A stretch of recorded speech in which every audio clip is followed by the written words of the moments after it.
Robert Griffin II and Russell Wilson combined for 25 touchdown passes and 4 interceptions over that span.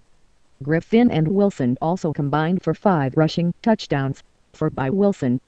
While both are known for their ability to move, Wilson has fared much better since week 10 when pressured, according to ESPN stats and information.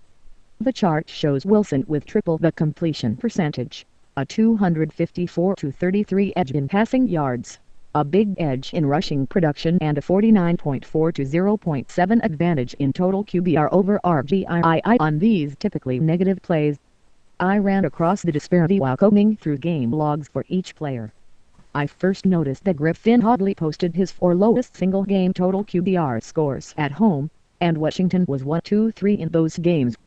Wilson, meanwhile, posted 4 of his 6 highest QBR scores on the road. Seattle went 2-2 in those games and led or were tied in the final 25 seconds of both defeats. Wilson wasn't always more effective than RGII in these situations. In fact, RGII was quite a bit better than Wilson through week 9, as the second chart illustrates. He averaged an additional 2.6 yards per pass attempt. He held a 3-7-1-3-9 edge in rushing yardage. The QBR disparity was 67.0 to 11.3. What has changed? Wilson and the Seattle offense have improved across the board. For starters, the Seahawks' expanded use of option runs has made the team more difficult to defend. Wilson's receivers have done a better job getting open and sticking with plays when Wilson has scrambled. I haven't seen RGII consistently enough to know what might be different for him when opponents reach him with pressure. He's taken quite a few more hits than Wilson. Perhaps those hits have had a cumulative effect on him.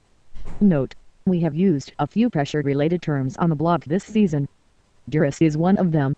The plays quarterbacks make while under duress do not include sacks. The pressure stats referenced above do count sacks. ESPN's video tracking glossary includes the following instructions for the teams of analysts that chart and rechart games each week. Duress is when the quarterback makes a play while under pressure. We define pressure in one of 3 ways. If the quarterback makes a throw or scrambles after being forced from the pocket, no matter how close the nearest defender is. If the quarterback leaves the pocket on his own accord to get a better throwing angle, for example, or if the play design takes him out of the pocket, do not call that duress. If a defender has a clear path in the quarterback's line of sight. If the quarterback has to alter his regular throwing motion or is forced to move within the pocket due to pressure. If the quarterback steps up in